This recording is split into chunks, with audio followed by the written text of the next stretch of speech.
How are you? I am well, thank you very much. You know, I don't know how you're going to feel about this, but I watch your show on the WB, and I sometimes feel like I'm getting too old to be watching. Do you know what I mean? You know, you're a very beautiful woman, and sometimes I'm watching it and I think, like, hey, this isn't really the target audience they're looking for is a guy like me. Do you know what I mean? Yeah. And then I sent you letters and I started writing, and... Oh, that was you. That was me. That was you. Yeah, Those yeah. were a little scary. I'm sorry about that. Yeah, you should. No, but it's just kind of one of those things where I think, you know, I do watch the show, and then Oh, nice. Of your age group that watches our show. I'm in my late 60s. Did you know that? Wow. Yeah, you know 68 what? You years look old. pretty incredible. I've had a lot of work done. Apparently. This is not my hair. You know, I have one problem with the show, though, which is that, of course, every week, Clark has to disappear when you're in trouble. Superman shows up and saves you, and then Clark tries to rekindle his romance with you, and you're like, Clark, where were you? What's going on? He's like, I had to go away with... Right? Don't you ever think that? Like, tell her you're Superman. It would make their relationship a lot easier, which would probably be a really bad thing for the show. Yeah, that's the problem. Yeah. That's the only reason they're doing it. But what's a better opening line with a woman than, oh, by the way, I'm Superman. I can do anything. And I think all he has to do is trust that you can keep a secret, and then you guys have this amazing relationship. If I were him, just say, like, oh, guess what? I'm Superman. And everything's good. That's just me. Talk to the writers. Okay. I will do that for you. Yeah, I have a lot of power in the industry. I know. I know. Don't laugh at that. Someone laughed at that. I didn't realize that you're a Canadian. You're from Vancouver? I am from Vancouver, Canada. Oh, very cool. Very nice. Like what, one person? Yeah. Someone in a parka up there just started applauding. You know, we're going to do a week of shows in Toronto in just a couple of weeks. When is it? 2 weeks?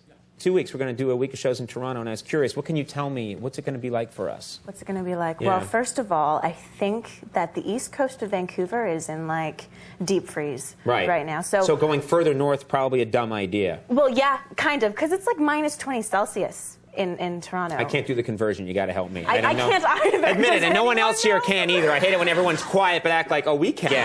Those numbers mean nothing to me. It's like...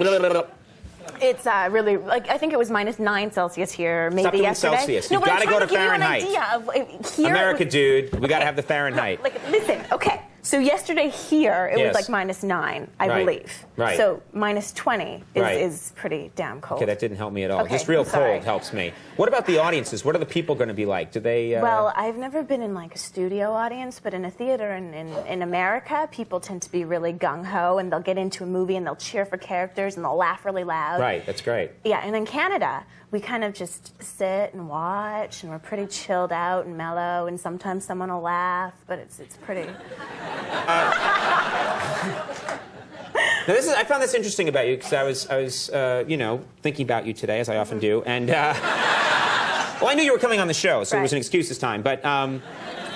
You're obviously very beautiful, but I didn't realize that you think of yourself as being a little dorky when you were younger. Is that right? When I was young? Yeah, well, when you were, you know, in high school. Dork, period. But yeah, when I was in high school, well, I kind of used to, in elementary school, I'd write letters to myself. Write letters to yourself? How does that work? Well, you just get a piece of paper and you write to yourself. Okay, if you're going to do that, I'm leaving. No, I write letters and go, Dear Kristen, at 16 years old, happy birthday. I hope you're doing something. And I left myself, you know, those little best friend hearts that are like broken in half, and you send them to your best friend. Oh my God, you did that too? Me too. Really? Yeah, except mine say I hope. Did that happen for you? Yeah, I wrote that when I was 18. So you've overcome. No. I hope you stop. Okay.